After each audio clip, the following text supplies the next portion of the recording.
क्योंकि अब तो सरकार का राम नाम सत्य होने का समय आ गया है, तो उनको सच भी याद आ गया। पूरे गरीब लोगों के हक को मारने के लिए, ग्रामीण अर्थव्यवस्था को मृत बनाने के लिए इस अधिनियम को लाया गया।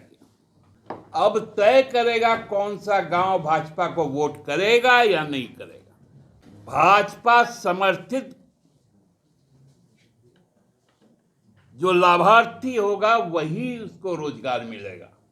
काम नहीं देने का गारंटी यदि कोई देश की सरकार दे सकता है तो वो भाजपा सरकार दे सकता है। पिछले 3 साल से मनरेगा का पैसा आ ही नहीं रहा, खनन का पैसा आ ही नहीं रहा। रोज हम लोग दरबारी कर रहे हैं केंद्र के पास जाकर। अब ये मनरेगा को बदलकर बीबी जी राम जी जो लाए हैं, ये सर्वनाश का कारण बनेगा। अरे तो बाबा, जांच एजेंसी जांच कर रहे हैं ना, इन्हीं का जांच एजेंसी प्यारा है। देखे ना क्या हुआ ईडी का हाल नेशनल हेराल्ड में। 7 साल तो सीबीआई उस पर केस तक नहीं कर पाया। इस तरह से नहीं होता है। जो जांच एजेंसी काम कर रही है कर लेने दीजिए उसको। आप सबको थोड़ा पीछे लिए चलते हैं। 2007-08 में जब पूरे विश्व में आर्थिक मंदी का समय चल रहा था, बड़ी बड़ी अर्थव्यवस्थाएं ध्वस्त हो रही थी, जिसमें नंबर 1 की अर्थव्यवस्था यूनाइटेड स्टेट्स ऑफ अमेरिका का था, पूरा यूरोपीय देश था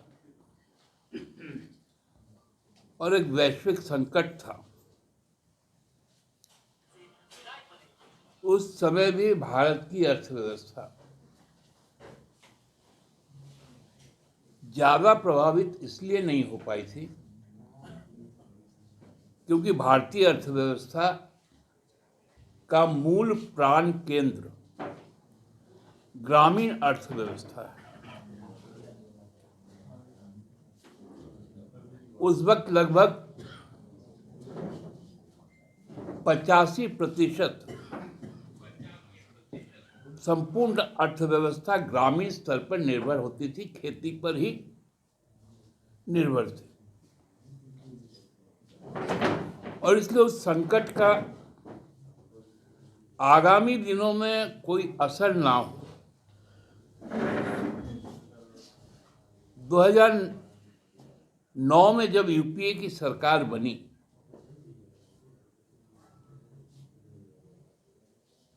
तो तत्कालीन देश के, विश्व के सबसे प्रतिष्ठित अर्थशास्त्रियों में से एक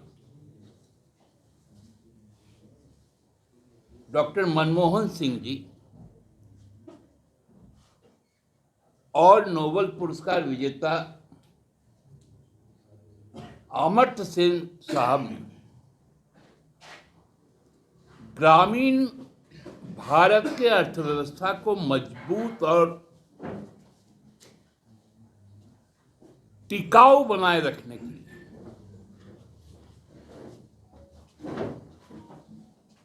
एक ऐसा व्यवस्था विकसित किया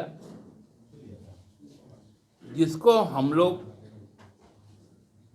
मनरेगा के नाम से जानते थे, Mahatma Gandhi national rural employment guarantee act. मतलब 100 दिन के काम की गारंटी। जो भूमिहीन मजदूर है उनको 100 दिन का काम की गारंटी, ये केंद्र सरकार की गारंटी थी। और कोई भी मजदूर जो भूमिहीन है, वो मजदूर यदि काम मांगने पंचायत जाए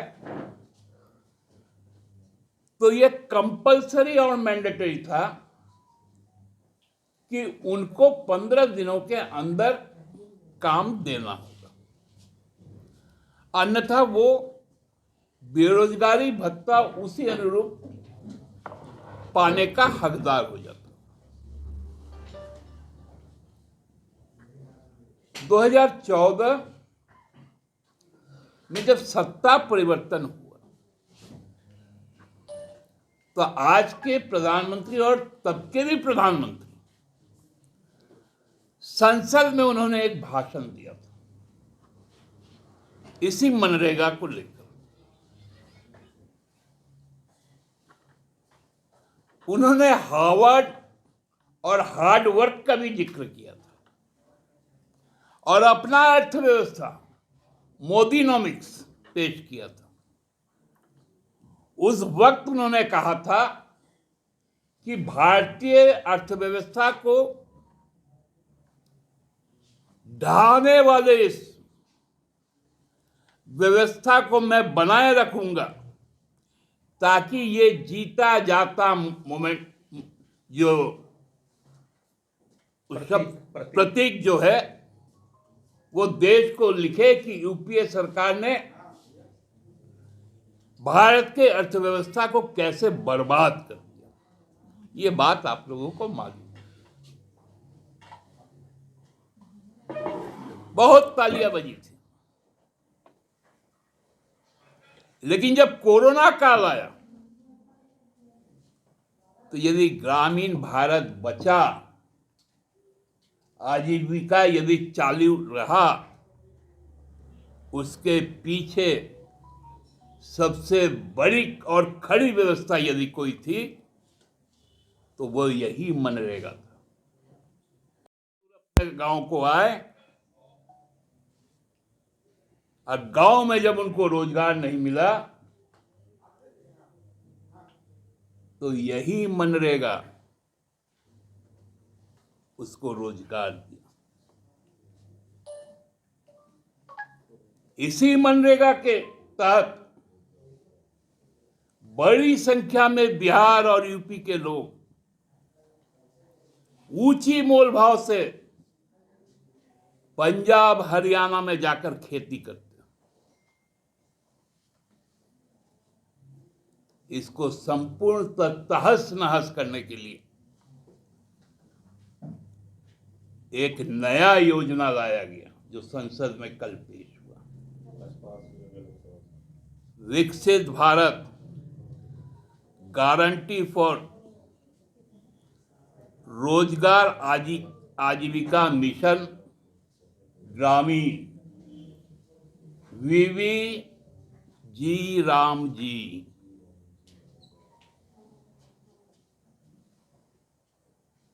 क्योंकि अब तो सरकार का राम नाम सत्य होने का समय आ गया है, तो उनको सच भी याद आ गया।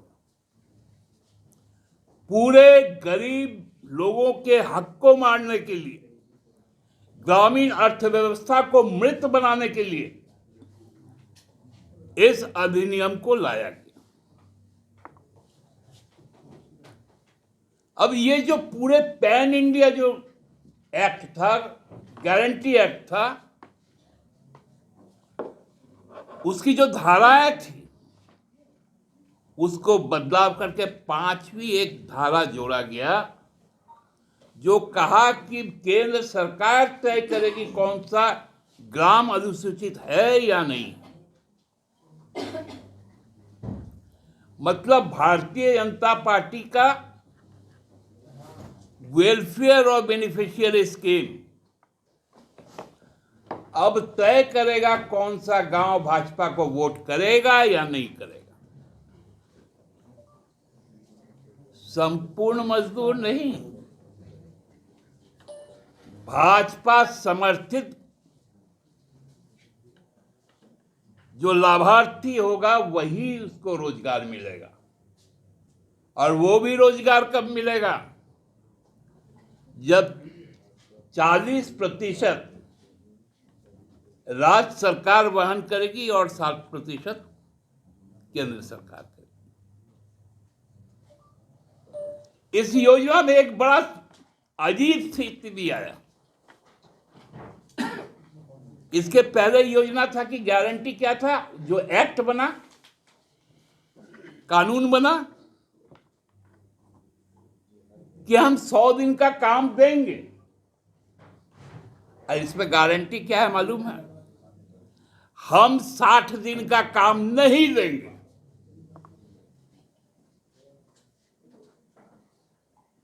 हम 125 दिन का काम देंगे,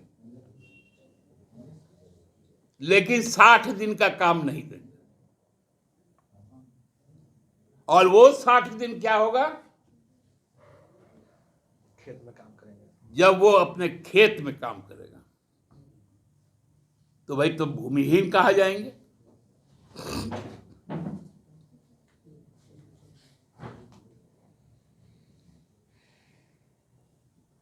काम नहीं देने का गारंटी यदि कोई देश की सरकार दे सकता है तो वो भाजपा सरकार दे सकता है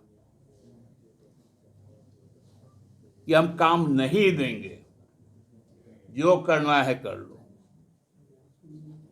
यही है उसकी छठी धारा।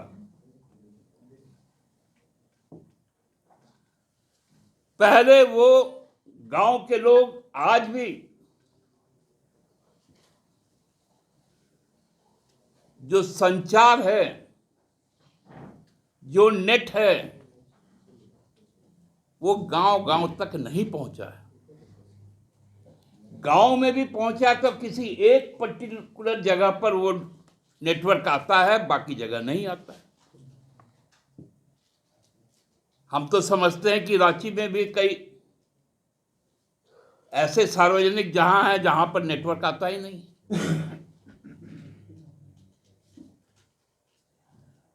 तो मजदूर जो पहले खाता में ठेपा और सही करता था, अब बायोमेट्रिक सिस्टम होगा। मतलब सर्वर डाउन तो रोजगार डाउन, नो रोजगार। विभत्स व्यवस्था है। अब गांव के रोजगार को भी लेकर अब कॉरपोरेट को दे देना है।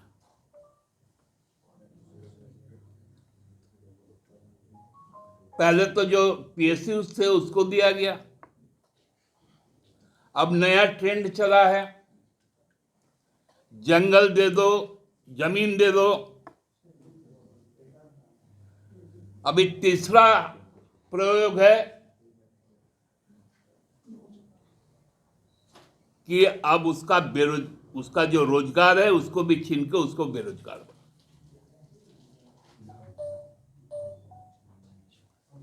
ये इतना साधारण नहीं है। यह देश इसको स्वीकार नहीं करेगा। देश इसके खिलाफ एकजुट होगा।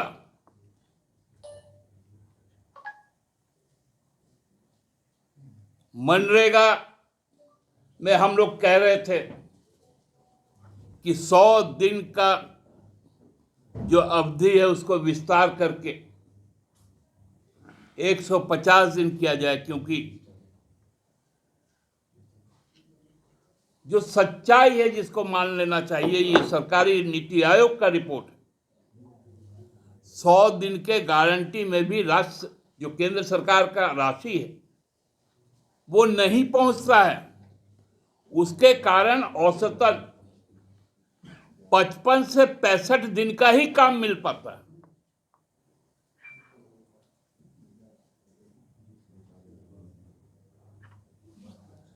इस पिछले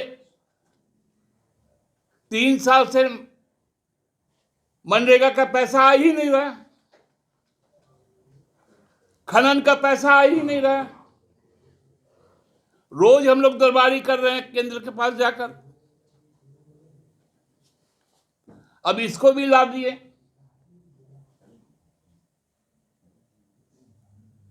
मतलब संघीय व्यवस्था को खत्म कर देना।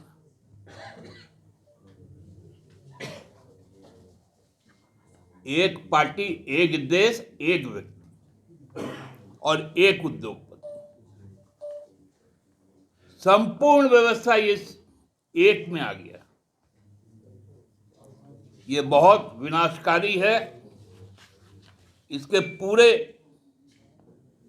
एक एक विवरण हम आपको दे देंगे। आप देखेंगे कि कितना विध्वंसकारी एक अर्थव्यवस्था का इंट्रोडक्शन हुआ है। यह कतई स्वीकार नहीं है, न भारत के लोगों को और न भारत के मजदूरों को। पहले तो मजदूरी कानून लाकर उस पर फिर बात करेंगे। अब ये मनरेगा को बदलकर बीबी जी राम जी जो लाए हैं, ये सर्वनाश का कारण बनेगा। धन्यवाद। दादा, आज तो लोकसभा से पास भी हो गया है, हालांकि देखिए, बलजोरी संख्या के बल पर आप कुछ भी कह लें, लेकिन जमीन पर मनरेगा को रखना पड़ेगा। लोग इतना हठधर्मी सरकार को इसको वापस लेना पड़ेगा। जैसे काले कानून किसानों के लिए आए थे उनको लेना पड़ा, जो जमीन अधिग्रहण के काले कानून आए थे उनको लेना पड़ा। इस कानून को भी केंद्र सरकार को वापस लेना होगा। लेकिन दादा, एक सच तो ये भी है ना कि मनरेगा कभी सक्सेस रहा ही नहीं। जो मजदूरों को काम मिलना चाहिए, जो गारंटी दे रहे हो, तो वो काम मिलता नहीं है। पेमेंट का अलग इशू है। प्लस उसमें यह है कि जेसीबी से काम करा लेते हैं, बिल बना लेते हैं, मुखिया लोगों का चांदी है। मजदूर तो कहाँ, मजदूर को कहाँ कुछ हो रहा है। आप लोग भी तब बोल रहे हैं जब इस पे कुछ ऐसा आ रहा है पार्लियामेंट में। आपने कभी इस मुद्दे को पहले नहीं उठाया। देखिए, शुरू से ही हम लोगों ने कहा कि ये मनरेगा है तो ग्रामीण व्यवस्था है, अर्थव्यवस्था है। हाँ, जहाँ जहाँ गड़बड़ियाँ हुई वहाँ वहाँ लोग पकड़े भी गए, लेकिन जहाँ केंद्र सरकार पैसा ही नहीं दे तो वहाँ आप रोजगार देंगे कैसे? अब आप पैसा रोक लीजिए और बोलिए रोजगार दे दीजिए। दिक्कत तो यही था ना। इसलिए मैंने कहा कि नीति आयोग ने भी कहा कि चूंकि केंद्र सरकार के पैसे का आवंटन नहीं हो पाता था, इसलिए 55 से 65% ही काम हो पाता था, वर्किंग डेज होता था। दादा बाबूलाल जी ने पीसी किया, उन्होंने कहा है कि कौन प्रजाति का नाम बोल दिए, बालू, दारू, कोयला, गिट्टी। अभी नेता प्रतिपक्ष है कि इनको जहां जहां से कमीशन नहीं मिलता। इतना तो कोयला किए थे। विधानसभा में एको बार बोले हैं? अभी तो विधानसभा गया, शराब पे बोले हैं क्या? उनके पार्टी के लोग नहीं फंसेंगे? कोयला पे धनबाद का बात आएगा तो एलबी सिंह नहीं आएगा? धमका रहे हैं दादा, हाँ, धमका रहे हैं कि आप ज्यादा बोलिएगा तो आपका भी फंसेगा, लोग चुप रहिए। अभी तो आपके वहां पर विधायक बैठे हुए हैं, पूर्व विधायक लोग हैं, तो सदन में नहीं सब बोलिएगा कि आप लोग को बुला बुला के सिंघाड़ा खिलाएंगे और ये सब बोलेंगे। अच्छा, पकौड़े खिलाते, तब तो और भी बोलिए स्थिति क्या है। इसलिए तो बेचारे रो रहे हैं, समोसा तक नहीं खिला पा रहे हैं। दादा, बाबूलाल जी बोल रहे हैं कि अगर वास्तव में मुख्यमंत्री शराब घोटाले में नहीं है, इस खेल में नहीं है, तो इस मामले को फौरन सीबीआई के हवाले कर देना चाहिए। सीबीआई ये बोल रहे हैं वो। अरे तो बाबा, जांच एजेंसी जांच कर रहे हैं ना, इन्हीं का जांच एजेंसी प्यारा है। देखे ना क्या हुआ ईडी का हाल नेशनल हेराल्ड में। 7 साल तो सीबीआई उस पर केस तक नहीं कर पाया। इस तरह से नहीं होता है। जो जांच एजेंसी काम कर रही है, कर ले दीजिए उसको।